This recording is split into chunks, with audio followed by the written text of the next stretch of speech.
Nah, suara yang kalian dengar ini merupakan suara yang dihasilkan oleh mikrofon yang saya buat ya. Jadi mikrofon itu juga akan menampilkan sinyal audio, ada layar LCD-nya ya, seperti osiloskop ini.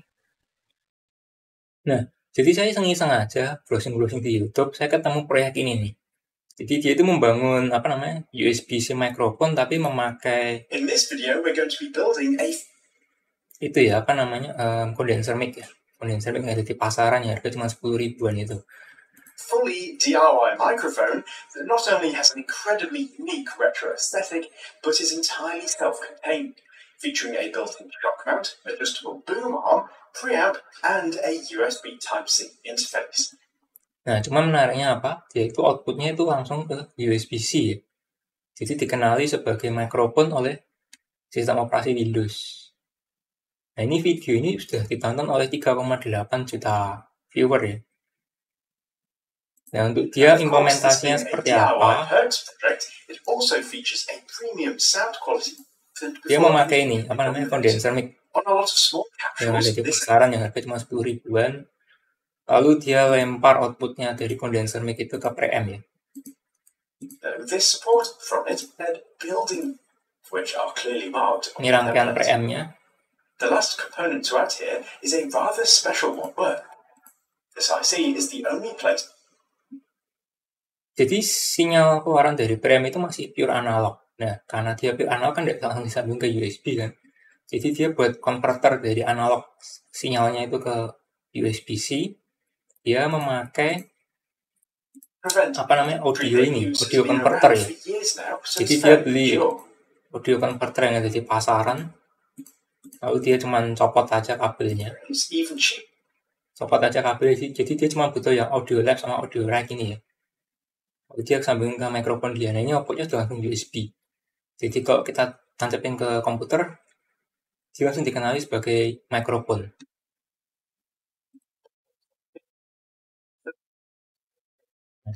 Saya mau replika proyeknya dia, cuman saya nggak mau replika 100% ya. Saya mau modifikasi juga. Saya ada hardware juga kan, namanya STM32F7 itu dia di dalamnya sudah ada mikrofon, sama dia juga langsung bisa ngeluarin output USB. Jadi saya mau implementasi proyeknya dia tapi via programming full ya. Jadi pertama yang akan saya lakukan adalah saya akan mereverse engineering protokol USB microphone yang ada di pasaran. Jadi saya kan sudah ada USB-C microphone. Nah itu saya coba trace paketnya lalu saya replika di hardware saya via programming juga. Nah ini buat saya metode capture-nya ini saya rencana pakainya Wireshark ya. Jadi di sini kita bisa lihat protokolnya. Nah dia itu USB microphone ini dia alamat ini 291 ini 291 ke host.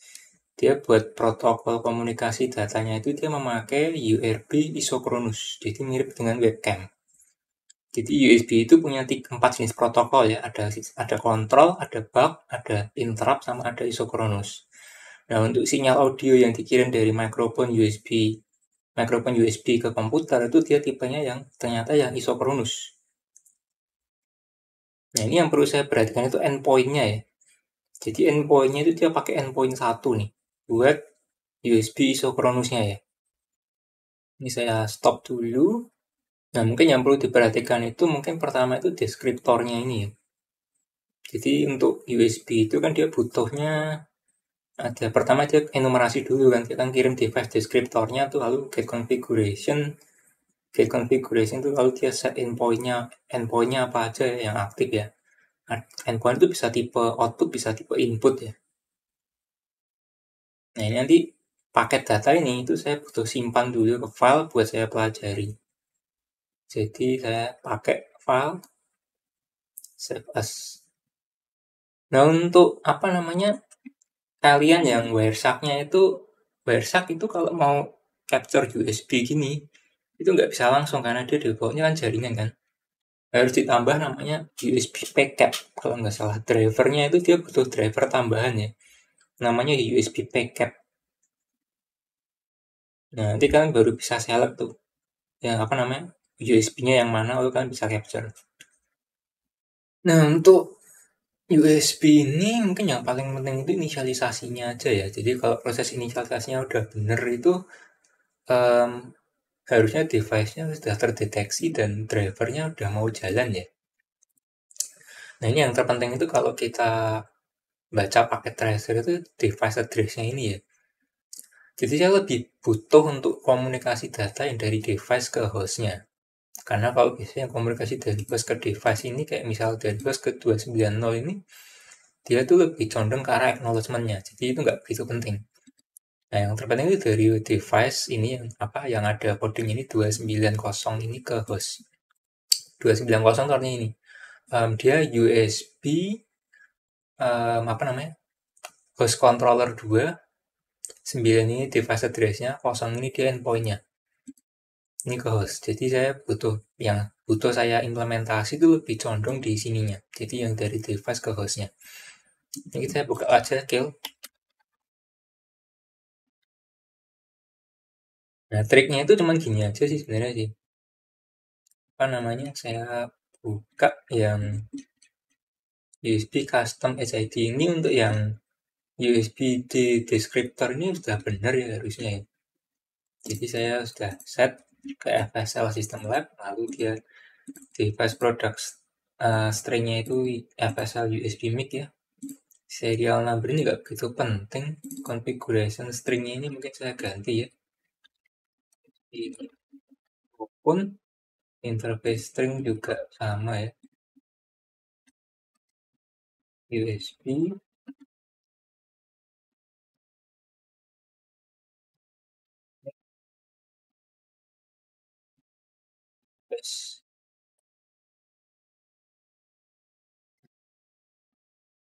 Nah, untuk vendor ID sama device ID ini ya.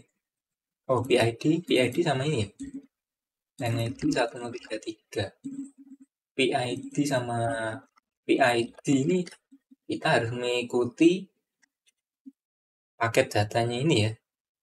Jadi yang saya buka ke device, saya cari nih PID sama VID. PID-nya 0A67. Ini sudah saya set 0A67. PID-nya 0E01.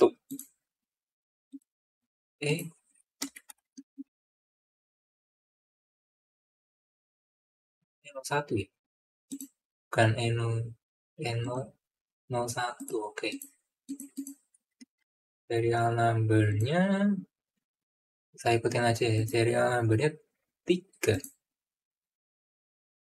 Dari yang ini ya?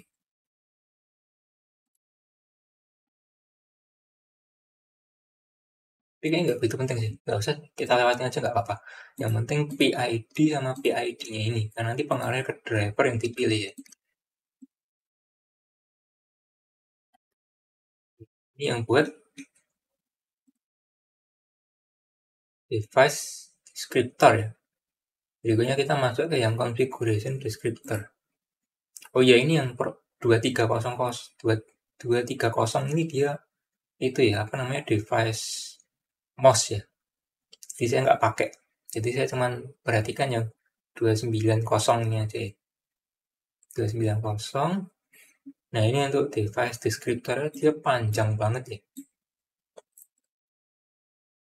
Saya ada dari configuration descriptor, interface descriptor, kelas spesifik audio control dan sebagainya, ini total ada 388 byte ya. Ini triknya saya copy aja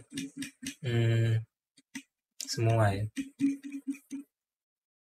Nah, kalau kita bikin custom USB device sendiri tidak kayak gini prosesnya, cuma ini saya mau bikin simple aja supaya kita nggak usah berkutat sama urusan ini ya, device descriptornya ini. Jadi saya copy paste aja yang konfigurasi yang dipakai sama alatnya ini. Saya copy extreme ya. Saya buka 10 editor. Ini saya edit paste from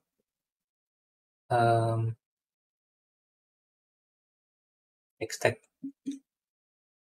Nah, ini dapat semua, lalu saya edit, saya copy as si code, lalu saya taruh di Nah, ini saya sudah ada device driver buat ini USB device, tapi ini buat hardware saya. Jadi saya harus modifikasi dari yang driver yang saya sudah bikin ini, menyesuaikan ke itunya ya, ke konfigurasinya si mikrofon itu, USB mikrofon. Jadi saya pakai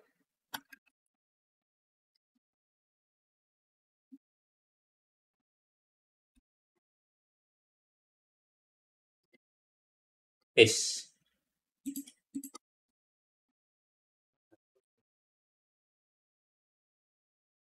Kan cuma 360. Oke, kalian bikinnya pakai underscore. Lalu yang ini saya nggak butuhin lagi. Saya pakai, jadi saya pakai makro aja. Saya disable 68 nih. Itu enggak sih? 360 168 nih. Random. Ya betul. Ini panjang keseluruhan deskriptor itu di offset 0, 1, 2 sama 3 ya. Offset 2 sama offset 3 ini panjang keseluruhan deskriptornya. Jadi kalau ini 168 berarti kan mewakili total keseluruhan ininya ya. Tapi saya butuh tahu ini gimana nih. Pakai pengirim data. Deskriptor size ya.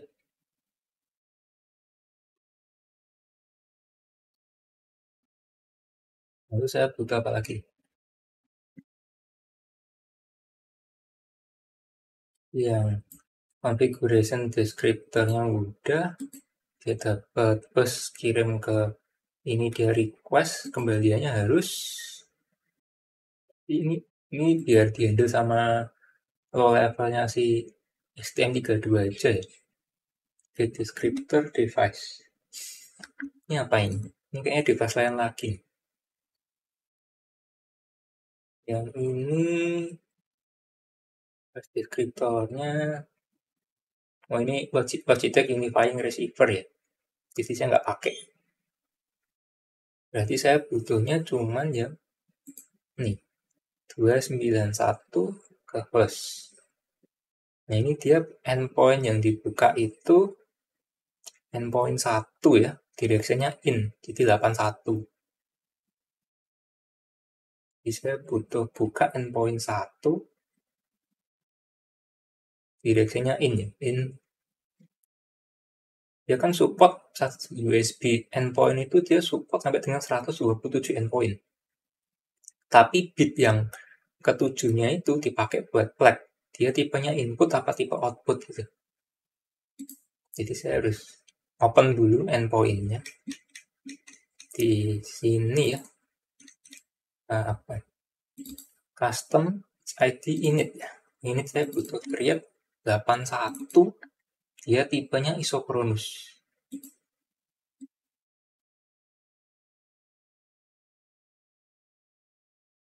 Paket size. Jadi kayaknya 82 sama 83 nggak dibutuhin ya. Bentar, cek dulu deh. Ini dia nggak ada 92 sama 93 kan ya. 91 ada. Ini 243 nya apa ya? Kayaknya bukan device, bukan mikrofon kok. 243 ini dia kayaknya bukan mikrofon deh. Mikrofon cuma 291. Karena device address-nya aja beda ya. Kalau 9 itu kan dia mikrofon, 4 ini kayaknya USB, Bluetooth device. Oke, aku curiganya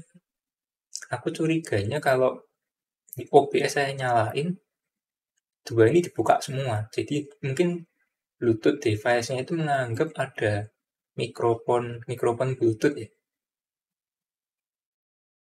Tapi saya butuhnya cuma yang 291 aja. Jadi saya cuma open yang 291.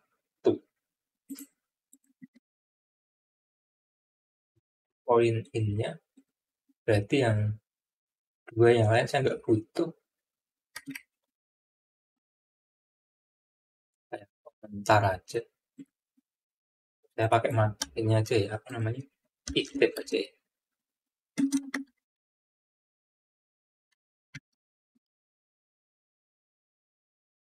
Dia Iftab 81 betul. Cuman ini bukan interrupt tapi shock.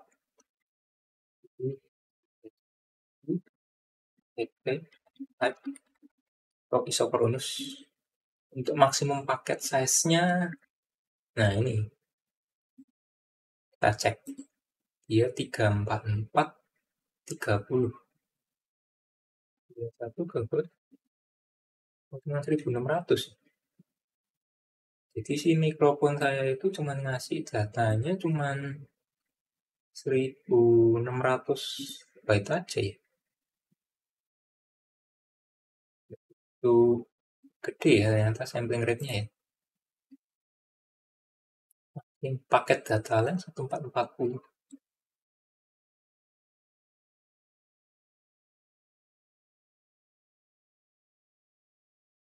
Oh, dia cuma 1440 doang buat satu kali kirim data ya. Point in ini in ke host ya, bukan in ke device. Jadi saya nggak butuh prepare ini, prepare receive. Juga untuk di init saya cuma butuh matiin ya 81 ya. Yang ini saya bisa belajar.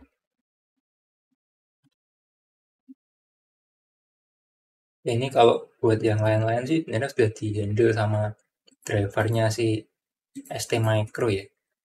Nah ini kalau kalian pakai yang STM32F4 itu ya, itu kayaknya beda sama F7 drivernya. Karena dulu saya pernah dari F4 ke F7 itu saya harus rombak semua drivernya. Saya curiganya mulai dari F7 itu si ST Micro itu dia pindah pakai IP core-nya Synopsys. Jadi dia rombak semua drivernya.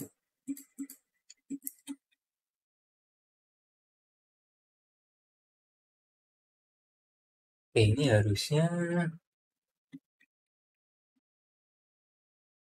minimal device kita udah terdeteksi dulu ya di USB ya. Jadi ini kalau USB-nya saya nyalakan, harusnya dia sudah terdeteksi sebagai USB microphone.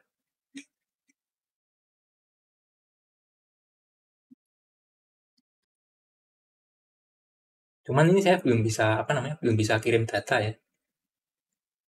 Yang fungsi yang buat ininya dari 291 ke host ini saya belum implement. Yang kita coba aja build dulu ya. Ini bisa nggak? Oke, jadi aplikasinya saya running dulu di device. Nah, tadi itu USB. Saya nggak mencukupi ya, jadi saya cuma punya 3 USB port, 2 dipakai untuk mouse sama keyboard. Jadi tinggal 1, harusnya dia buat programming si ST Micro-nya ya. Cuma nggak cukup, jadi saya terpaksa beli USB hub dulu. Ini saya coba jalankan dulu aplikasinya.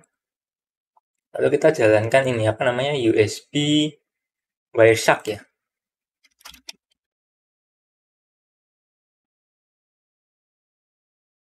Kita mau capture nih nah ini cuman dia banyak banget nih yang di capture. Jadi saya filter dulu ya supaya kita bisa gampang lihat komunikasinya antara komputer sama USB mic yang kita buat. Udah ya. Jadi sekarang kita bisa colokin USB kita yang mikrofon ini. Nah ini dia dapat alamat 11 ya. 2.11. Kita coba cek pakai USB device 3 ya. Nah ini dia sudah terdeteksi di device 3, dia di port 1 ya. Nah di hub port 1, kita bisa juga buka di device manager di bagian sound ya. Nah ini dia. FSL USB mic. Cuman dia ini ada tanda warningnya ya. Jadi ada operation fail-nya.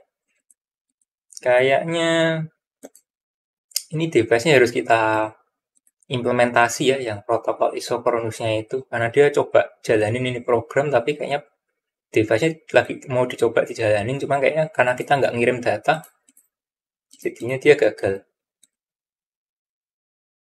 Nah, jadi saya ada kesalahannya. Waktu kita trace, itu bagusnya adalah ketika device-nya itu belum kita colokkan ke host. Jadi kita benar-benar mau lihat proses inisialisasinya dari awal sampai akhir. Karena kalau kita trace ketika device-nya sudah tertancap di host, itu dia nggak akan jalankan proses inisialisasi karena drivernya sudah terassign. Nah, ini misal saya coba ulangi lagi ya. Nah, ini saya disable ini semua. Jadi ini microphone kayaknya address-nya 291 ya. Saya coba ulangi lagi. Dia terassign di 10.1 ya. usb.pst.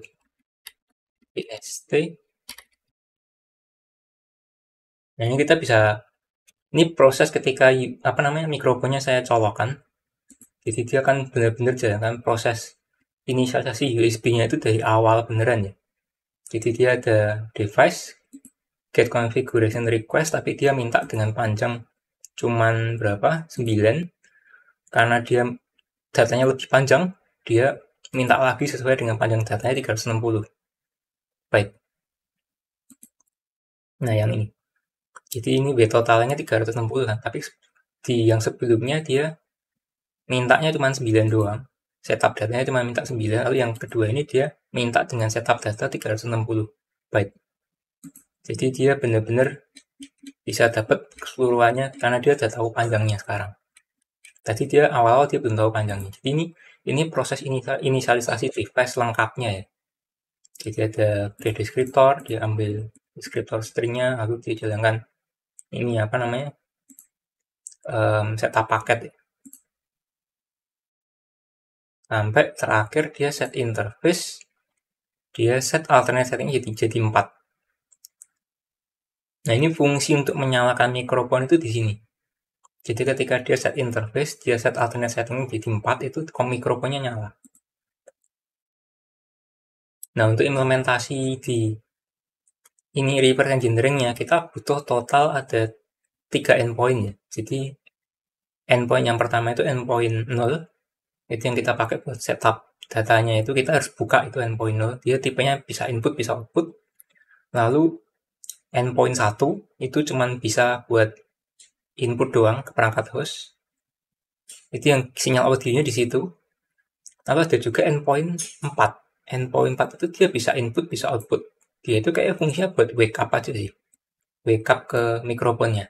Kalau saya perhatikan, coba ini kita buka di endpoint 4. Saya kasih 10.4.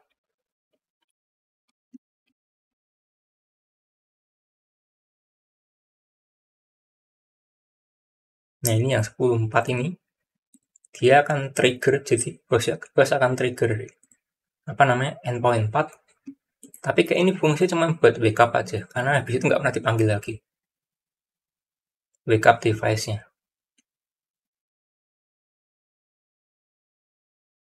Nah, fungsi buat jalannya tetap di ini ya, endpoint 0 ya. Jadi ada set interface doang ini aja. Nah, ini kalau kita buka di USB device review, endpoint-nya mana aja, itu saya listnya dari sini ya.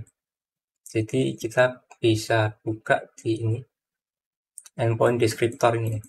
Cari yang endpoint descriptor, ini endpoint-nya 81. 81 itu endpoint 1, tipenya input.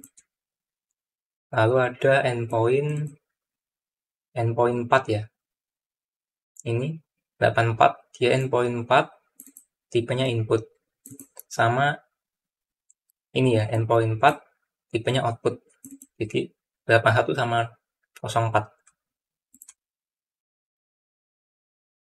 Nah, kalau kita sudah dapat paket trace-nya lengkap, Ini memudahkan buat proses ininya, kita develop inisialisasinya. Jadi ketika kita reverse engineering, kita mau inisialisasi, kita cocokin aja hasil inisialisasi kita dengan yang paket trace-nya ini. Kalau dia ada yang salahnya di mana, kita coba perbaiki, kita cocokin lagi hasilnya. Jadi prosesnya kayak gitu terusannya. Agak sedikit ribet, tapi kita mau tiru. Kalau proses inisialisasinya kita benar, kita cuma tinggal di audio sinyalnya doang ya. Bagaimana cara mengirim audio sinyalnya itu dan format datanya itu apa? Apakah dia mono channel atau apa? Kita juga untuk lebih jelasnya apakah audionya mono channel apa enggak, kita bisa lihat di configuration descriptor-nya juga ya. Jadi ini saya baca-baca dia ada juga nih tipenya PCM. Ini dia PCM. Lalu format type descriptor. Ini dia 24 bit per sampel. Lalu dia ada juga sampling frekuensinya ya, 48.000 Hz. Oke, jadi ini proses inisialisasinya sudah berhasil. Ini kalau saya coba ulangi lagi ya, prosesnya saya cabut dulu USB-nya. Saya colokin lagi. Nah, ini dia ada proses enumerasinya, inisialisasi device-nya. Nah, tadi itu dia kendala di sini ya, HID-nya nggak mau terkirim ya. Jadi HID report-nya ini dia nggak mau terkirim. Lalu saya harus implement juga yang URB control in ini manual ya, karena ternyata kalau yang pakai drivernya si STMicro, ininya dianggap error. Jadi saya harus implement manual. Fungsi implementasinya tadi saya taruh di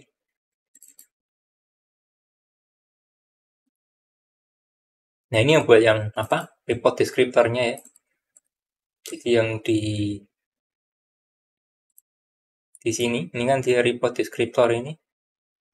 Total segini ada 73 byte di sini. Itu saya copy juga dari sini, saya pindahkan ke sini. Ini buat report descriptor, lalu buat yang implementasi manual saya itu, oh iya, kalau kalian driver ini juga perlu ditambahkan ini ya, USB Max 6 interface-nya harus di-set. Karena kalau kita pakai yang bawaan drivernya si STMicro itu yang di-generate sama STMcube ya. STMcube itu dia cuma satu interface doang, maksimum number of interface cuma satu, jadi saya set 5. Karena dia pakai ada interface 4 ya, interface 0, interface 1 sama interface 4 endpoint-nya. Jadi saya set 5, lalu configuration saya lebihin aja lah, saya set 2. Lalu saya juga butuh ubah ini buffer size-nya buat yang report-nya itu ya. Jadi saya set ke 73 byte mengikuti ininya report descriptor-nya yang HID. Lalu kalau saya juga butuh implement yang URB in. Nah, URB control in ini. Ini saya cuma tiruin aja ini proses data dia kalau dikirimin komen dari host ini kembaliannya apa. Jadi dia dikirimin ini untuk di request-nya ini 82 hexa, kembaliannya itu 00A0. Nah, itu saya harus tiruin juga. Jadi tadi saya implementasinya itu di Nah, ini saya implementnya di sini. Jadi di mana ini? USB custom HID setup ya. Jadi saya harus implement itu satu-satu. Yang mulai dari sini sampai sini saya implement semua. Jadi kalau misalnya dia dimintain 81 untuk request 81, saya kembaliannya apa, itu harus diimplement juga. Banyak banget yang harus diimplement, soalnya kan kita mau mengikuti ini ya, hasil paket capture-nya si Wireshark ini. Nah, sekarang kalau dibuka di device tree, ini saya sudah terdeteksi Medelico, FSL USB mic, audio sama 2 kali HID ya. Dibaca di ininya juga dia buat kelas device 1 dia audio, kelas device 2 dia HID. Nah, di bawahnya ini dia ada ini, vendor define sama consumer control device. Jadi ternyata si Mac-nya ini dia maunya terdeteksi sebagai HID dan USB audio ya. Jadi dia nggak terdeteksi sebagai USB audio aja, tapi dia juga terdeteksi juga sebagai SID. Nah, SID-nya itu mungkin dipakai buat sistem kontrolnya itu ya. Jadi buat nyalain matiin mikrofonnya itu ya. Lalu kalau kita cek di device manager, yang paling penting kan bagaimana keluaran di device manager kan, itu dia seperti ini. SID kita ada USB input device, cuman saya nggak tahu ini yang mana ya. Sama satunya lagi di sound. Nah, ini dia ada USB audio device, ada 2 ya. Jujur untuk penamaan yang di device manager ini namanya mengikuti drivernya ya ternyata ya. Jadi kita walaupun kita sudah define di string descriptor, saya pakai FSL USB mic ya buat product name-nya, itu tetap nggak. Kalau inisialisasi driver yang sukses, dia pakai penamaan yang di drivernya ternyata. Jadi kita nggak bisa ubah-ubah ini. Lalu kalau saya cari di NVIDIA Broadcast, ini juga dia sudah terdeteksi sebagai mikrofon yang ini, yang sama ini. Ini mikrofon yang saya pakai ya, yang sekarang.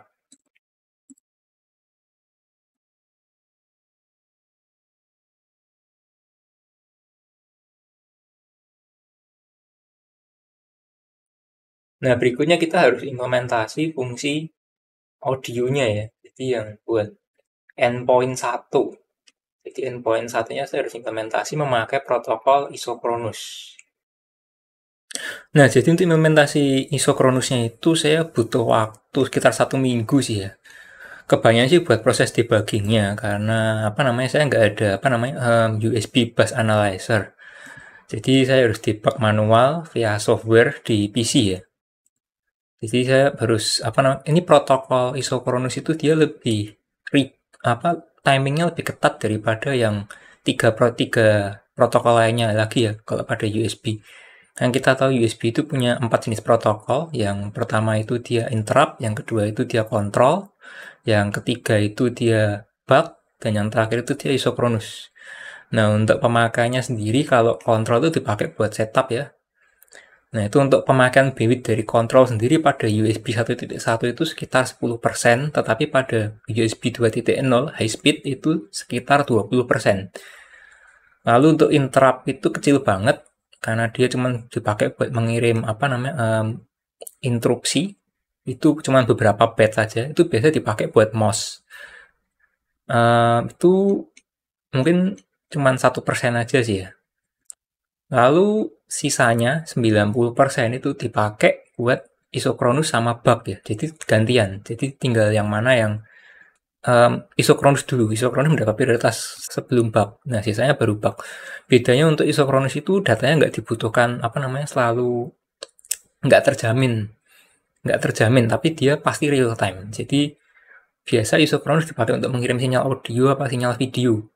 Itu dia nggak masalah karena kan kita kan katakan terinterupsi 1 frame, data berikutnya pasti mungkin masih bisa nyampe ya. Tapi kalau dia tipe bug itu dipakai buat mass storage seperti flash drive atau apa, begitu kita interupsi saja di tengah-tengah kan datanya jadi korup. Nah, makanya bug itu prioritas paling rendah.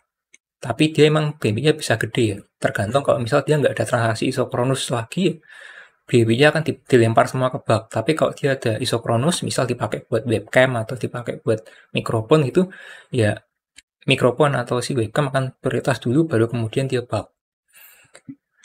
Nah, ini untuk prosesnya itu saya sudah implementasi di sini ya. Jadi dia, nah untuk isochronous ini proses sinkronisasinya saya memakai start of frame ya.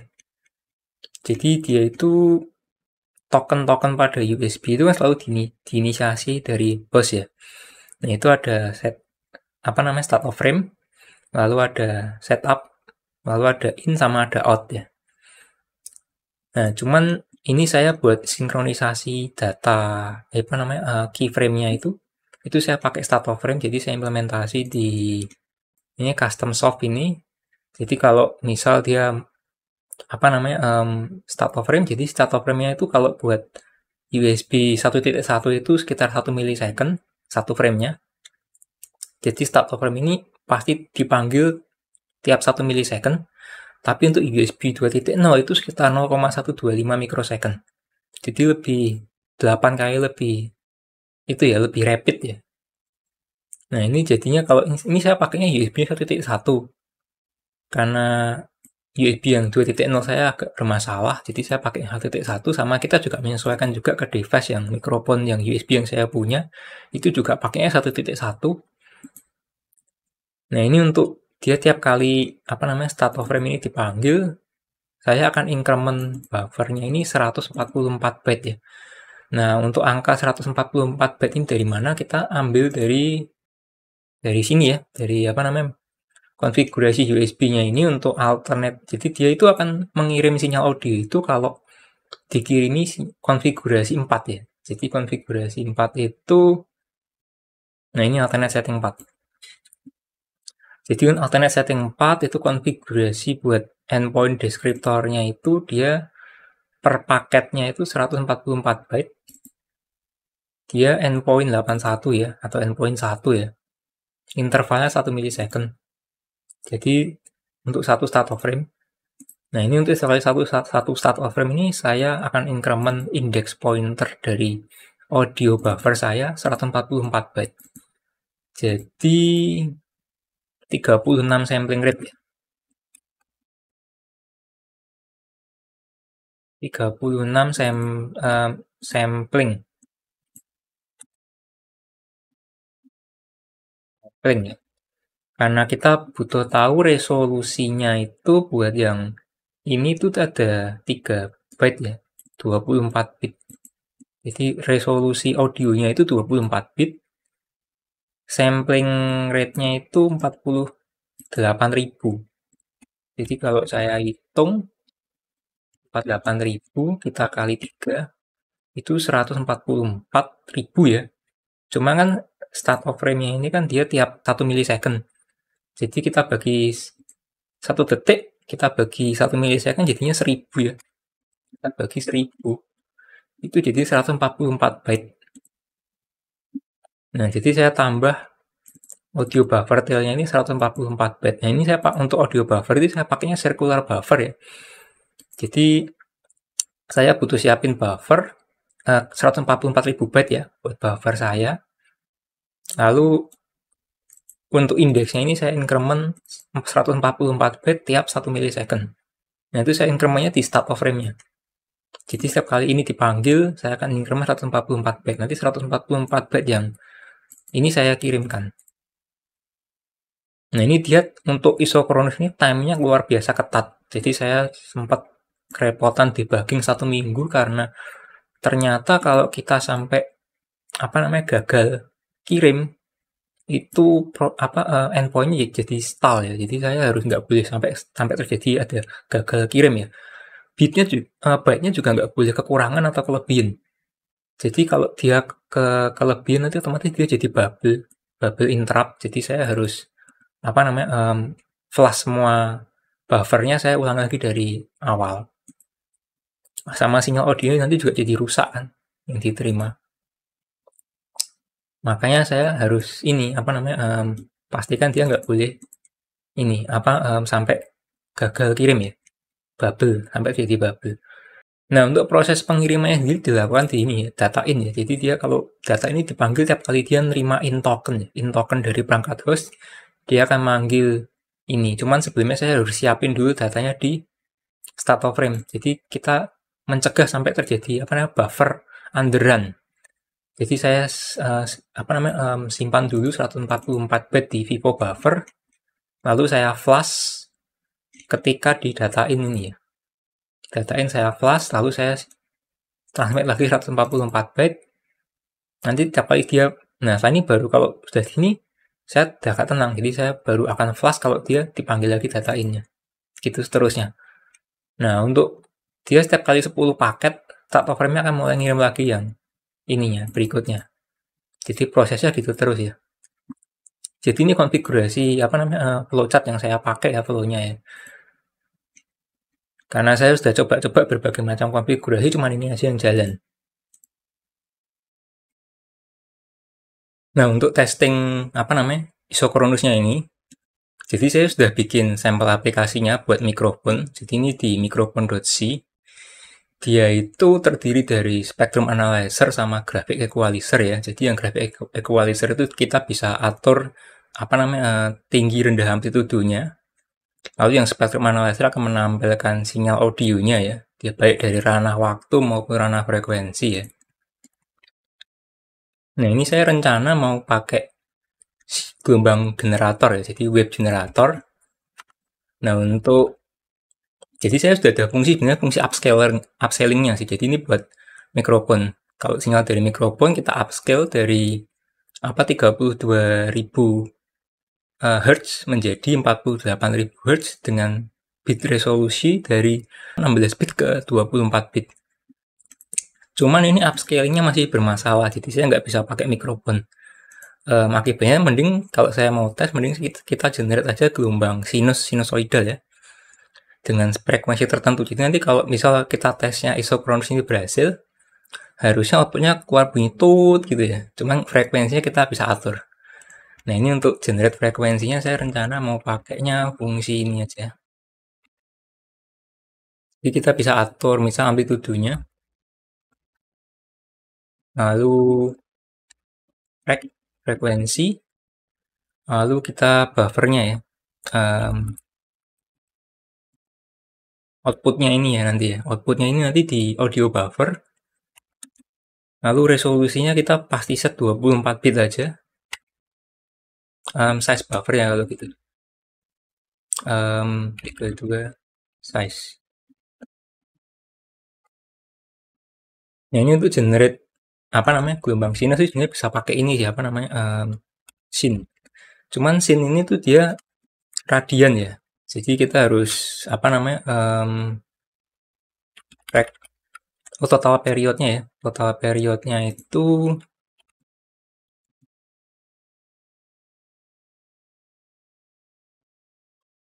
ini nanti 48.000. Frekuensi kita bagi gini aja deh. Total period. Kita mau tahu satu periodenya itu berapa ya. Jadi kita bagi total period 16 period sama dengan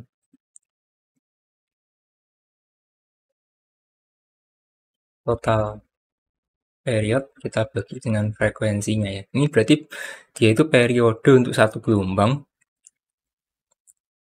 Lalu sin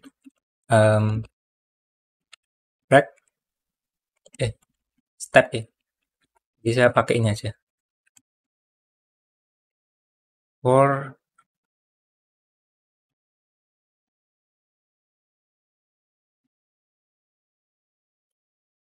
lebih kecil total period sama plus I kita bagi dengan periodenya.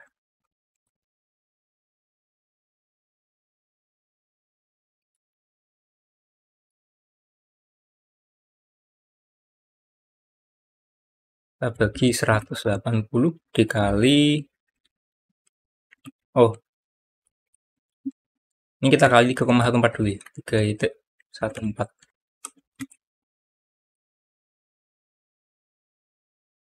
sin. Lalu kita kali amplitudonya. Nah, resnya ini dia masih dalam bentuk integer ya. Jadi saya harus konversi, jangan pakai win ya, unsigned, karena dia bisa negatif ya. Jadi saya harus konversi itu sinyalnya ke 24 bit ya.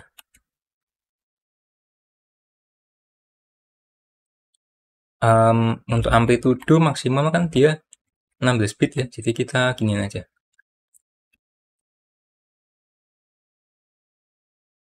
Per I kali 3 Oh, indeks aja ya.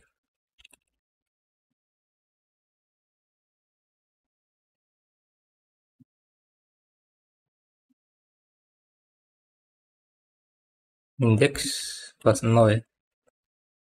Sama dengan 0 buffer indeks plus 1 sama dengan res buffer indeks plus 2 sama dengan res geser 8.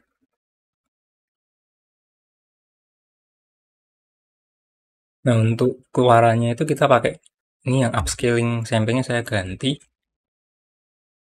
Untuk amplitudonya saya pakainya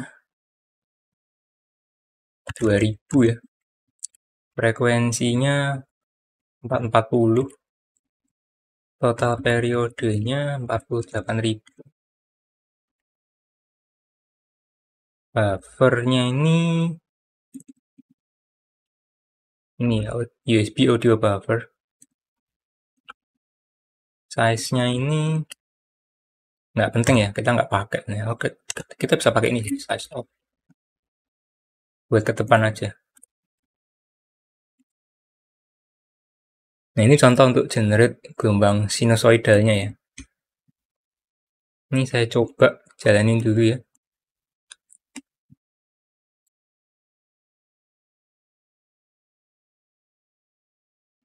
Nah, ini kalau saya nyalain kamera saya sambil saya akses USB mikrofon saya, itu STM32 jadi hang ya.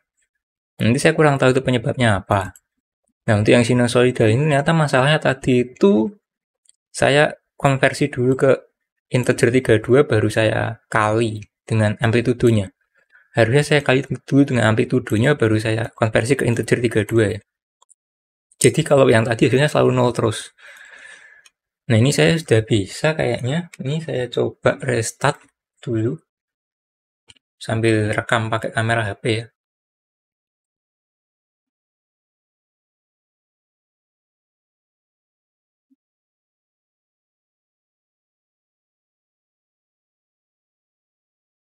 Ini saya cek di OBS dulu ya. Jadi saya pilih mikrofon. Ini dia lagi generate gelombang sinusoidnya lumayan lama. Saya colokkan dulu aja.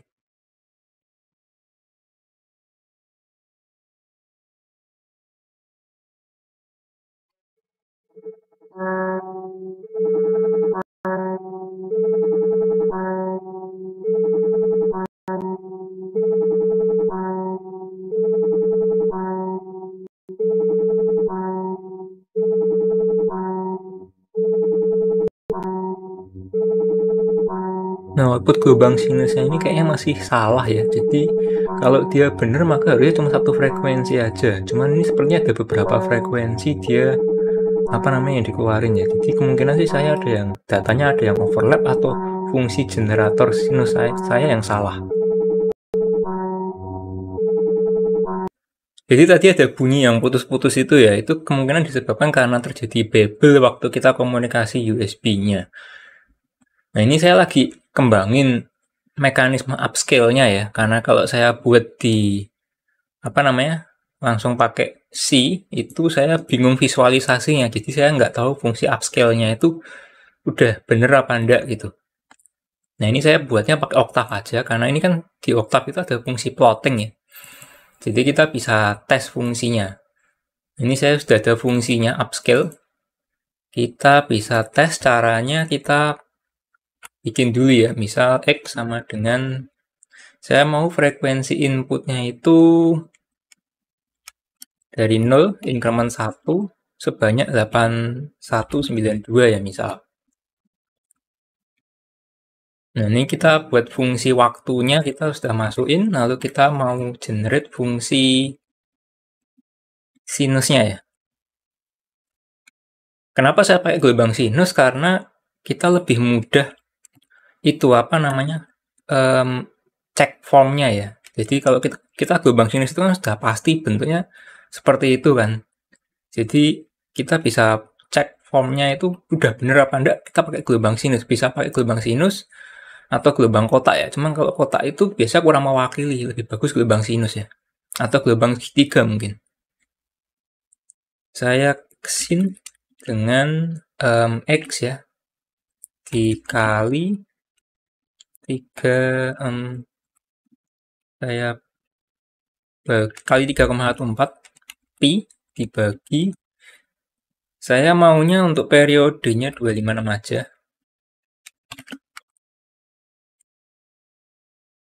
Nah, ini X1 kita plot ya. Untuk X1.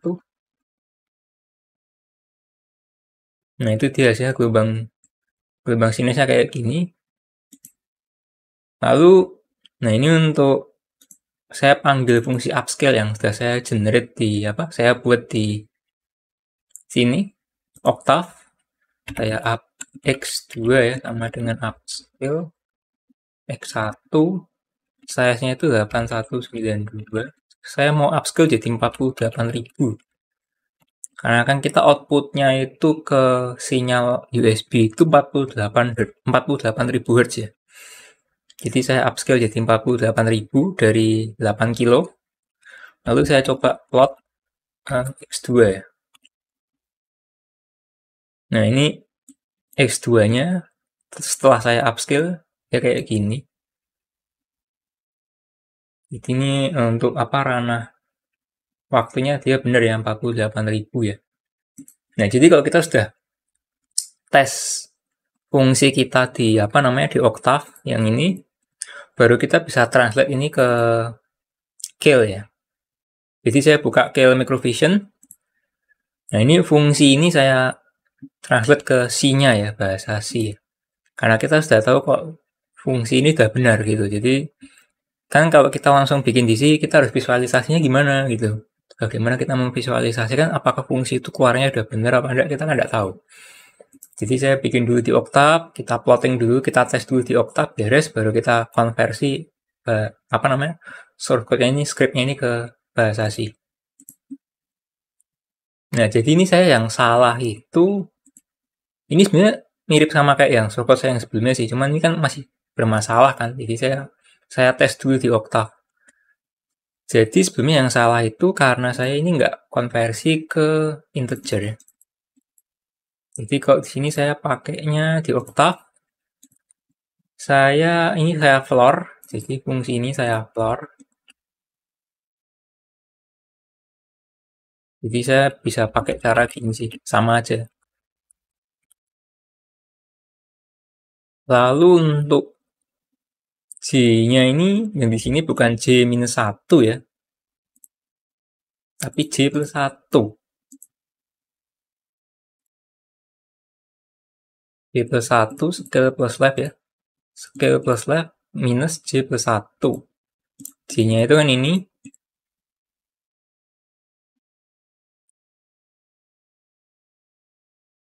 K-nya itu increment terus ya. Source size minus 1. Ya, kayaknya sih udah betul ya.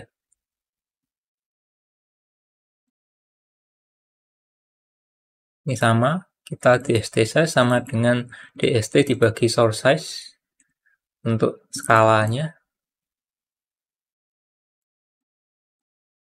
Nah, harusnya ini sudah benar sih ya. Ini kan dia pakainya yang 24 bit ya.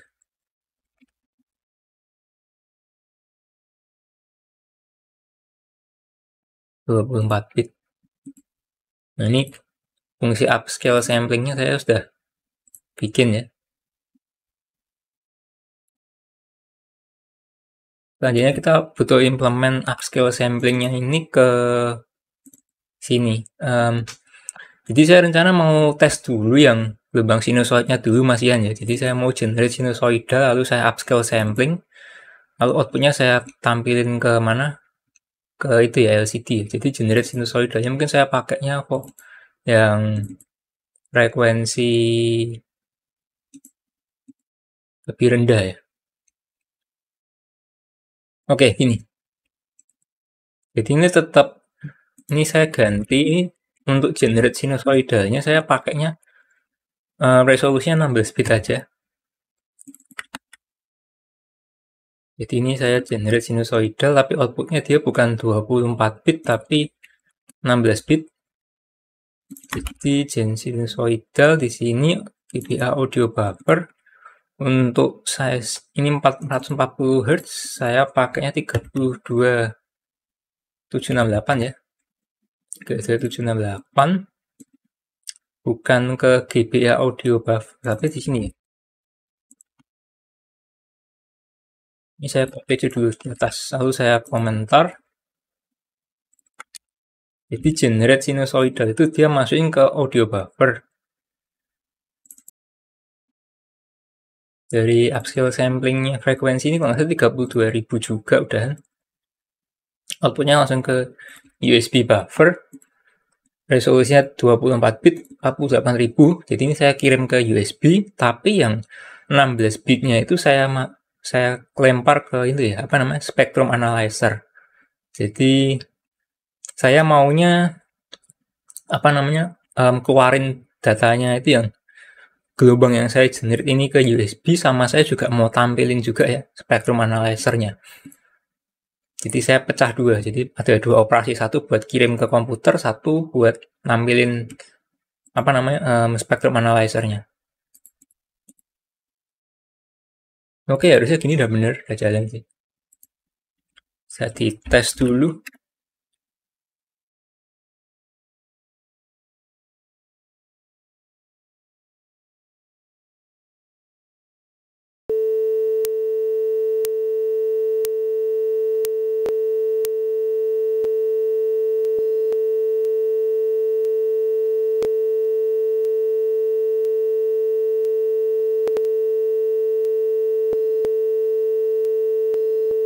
Nah ini kalau diperhatikan pada layar spectrum analyzer itu ada beberapa sinyal impuls ya.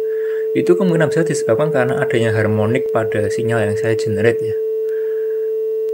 Nah harusnya kalau keluaran sinusoidalnya betul itu harusnya kayak gini ya. Jadi dia itu sinyalnya benar-benar cuma satu frekuensi aja tut gitu panjang. Tapi nggak kayak tadi ya. Kalau yang tadi itu kan dia sinyalnya kan kayak naik turun gitu frekuensinya ya. Nah, jadi tadi kita sudah berhasil generate gelombang sinusoidalnya ya. Nah, berikutnya saya mau coba untuk apa namanya, output dari mikrofon ya. Jadi kita mau ambil data dari mikrofon, langsung kita tampilkan ke USB ya, via USB. Nah, ini untuk fungsi sinusoidalnya saya matikan dulu. Lalu saya ambil datanya dari mikrofon, caranya saya pakai ini ya, konteks audio read ya. Nah, untuk size-nya itu saya akan memakai audio buffernya ya. Audio buffer ini saya set 8 kilo. Karena kalau kita ambil langsung 32 kilo itu nanti 1 detik ya. 1 detik itu terlalu lama. Jadi ada latensi 1 detik. Makanya kita ambilnya dikit-dikit tiap 8 kilo, tiap 8 kilo ya. Cuman kan ini format audionya itu dia interleaving, jadi dia stereo, kiri sama kanan. Jadi kalau kita ambil 8 kilo, ya kita terima itu untuk satu channelnya cuma 4 kilo ya. Jadi dia interleaving. Nah ini saya sudah ambil data dari audio, pakai konteks audio read. Lalu saya mau kirim datanya ke USB. Nah saya butuh tahu pointer, apa namanya, pointer datanya yang di USB itu sekarang berapa. Jadi saya audio head ya. Itu saya set lokasinya dengan audio buffer tail.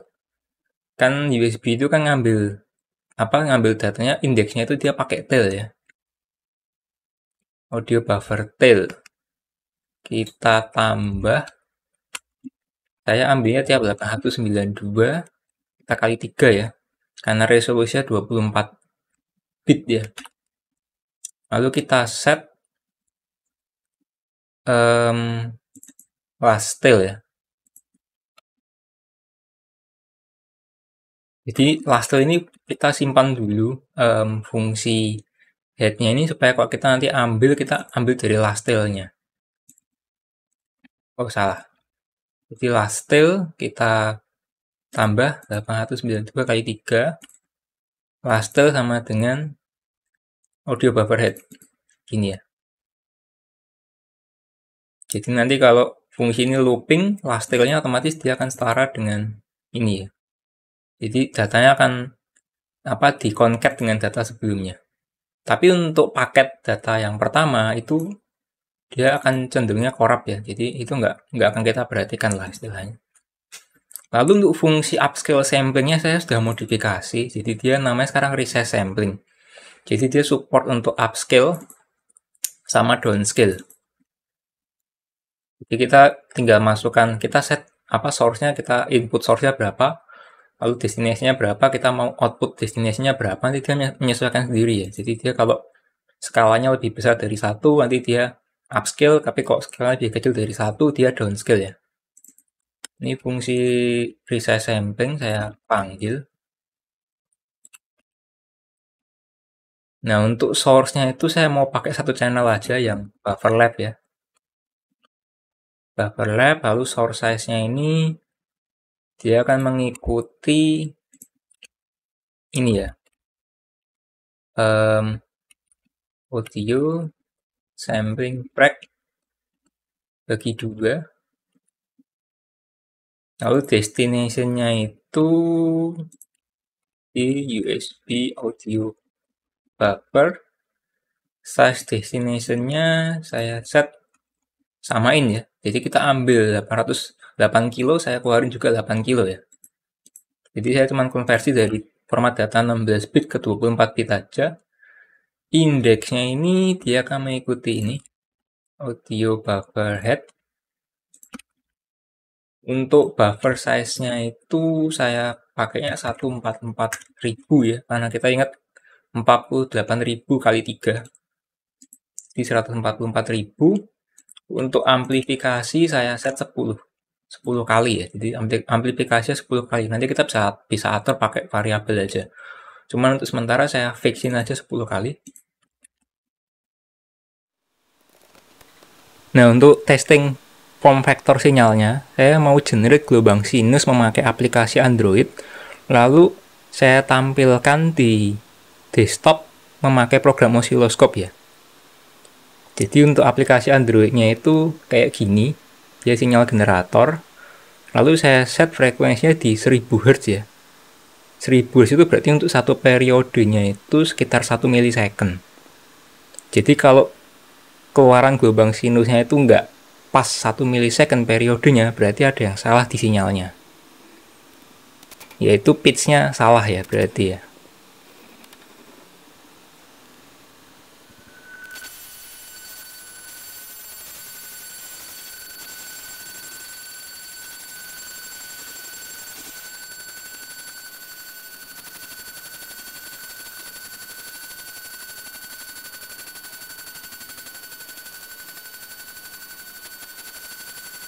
Nah, hasil keluaran sinyalnya tuh kayak gini. Jadi dia nggak pure sinus ya. Nah, ini menandakan bahwa frekuensi input atau frekuensi keluaran kita itu ada yang bermasalah. Nah, saya harus modifikasi circuitnya untuk mengubah frekuensi entah sinyal input atau keluaran ya. Intinya saya harus ubah itu.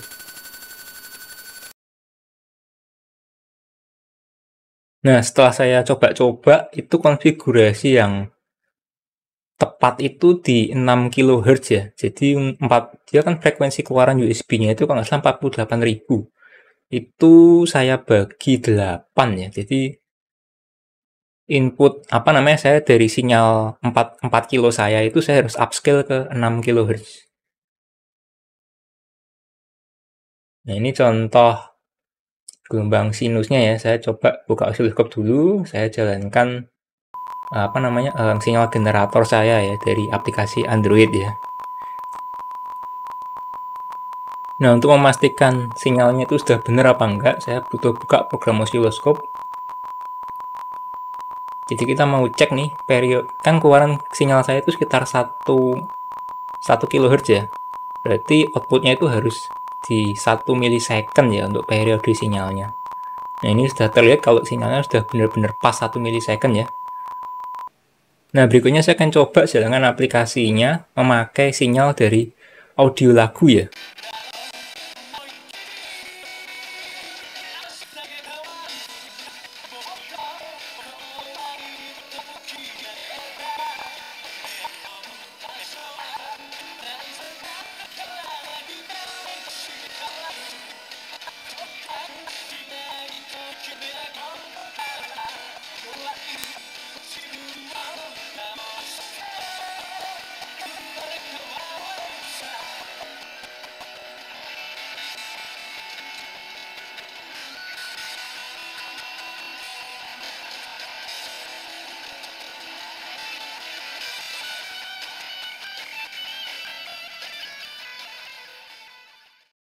Nah, lalu untuk casing microphone-nya ini rencana saya mau pakai 3D printer ya. Jadi saya harus bikin dulu 3D modelnya. Nah, untuk 3D modelnya, jadi saya mau bikin casingnya itu saya pakainya ini apa namanya 3D model dari boardnya dulu. Lalu saya baru bikin casing dari model ininya, dari 3D model si boardnya. Nah, ini sudah ada yang bikin 3D model boardnya itu si Marco ini. Dia bisa di-download modelnya di GrabCAD ya. Lalu untuk editornya saya pakainya Fusion. Ini editor 3D dari Autodesk ya. Ini bisa free sih setahun kalau kalian registrasi. Nah, ini saya sudah download apa namanya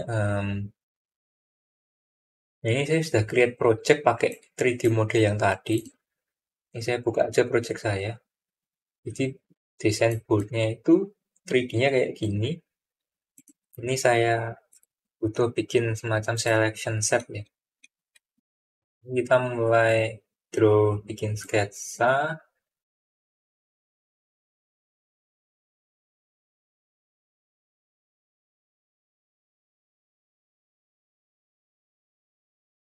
Sketch.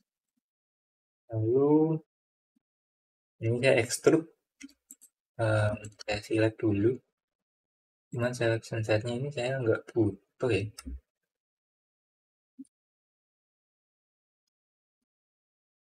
Body aja ya.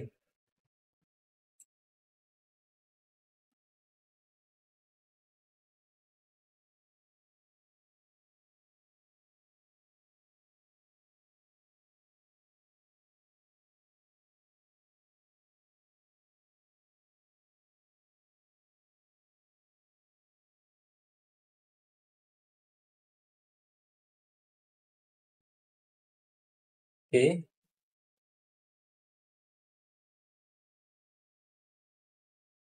Kayaknya butuh saya apa namanya tambahin setengah sen setengah mili ya.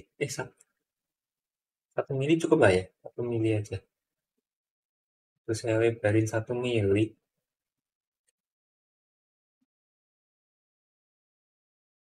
Saya extrude semua 1 mili.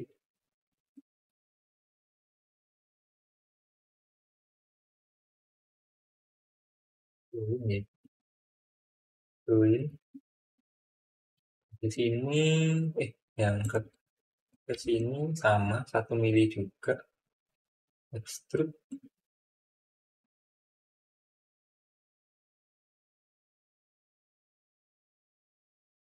Ini juga sama. Extrude 1 mili.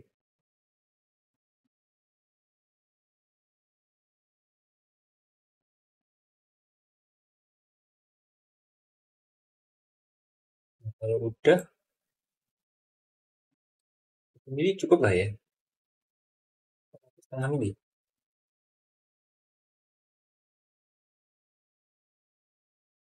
Saya pakai shell ya.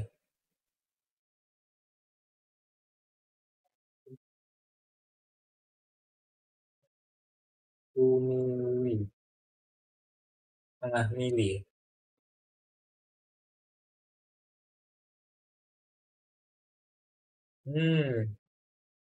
Kayaknya terlalu nih apa namanya?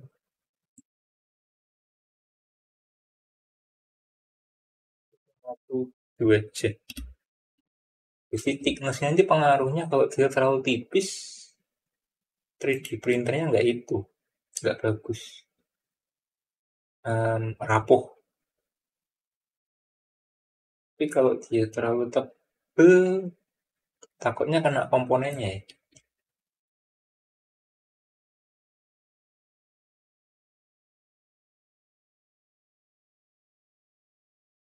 Ini saya butuh inspect pakai ini. Section analysis. Yang kena. Dia ada berapa komponen nih kena dia. Yang Ethernetnya kena, USB apa namanya?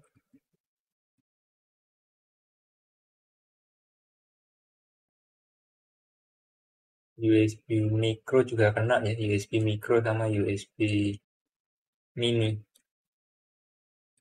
kena semua.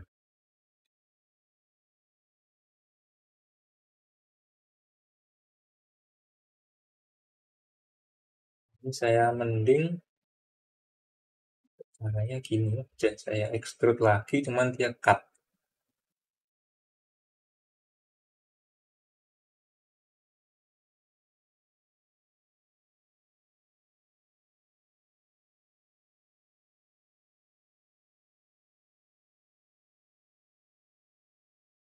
Yang ini juga sama, saya extrude,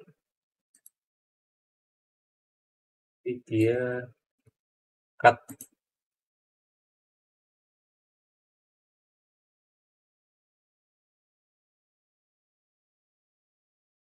Nah yang ini agak susah ya, karena dia model desainnya kayak gini. Oh yang jack audionya juga sama, dua ya. Ya extrude lagi,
Nah, casing 3D-nya sudah jadi ya. Ini saya mau coba tes dulu ke board ST Micro-nya.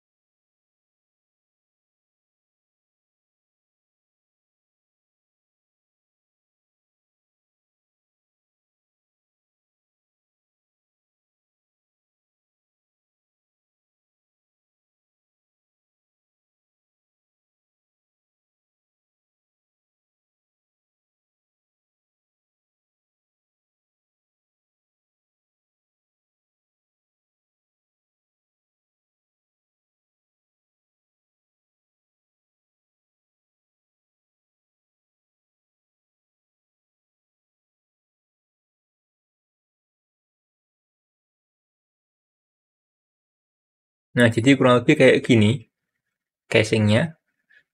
Cuman ini kok saya perhatikan di layar LCD-nya itu masih terlihat renggang ya dia ya. Jadi dia nggak terlihat menyatu dengan casingnya gitu ya. Nah, saya kepikiran memakai bungkus parfum untuk menutup renggangan itu ya.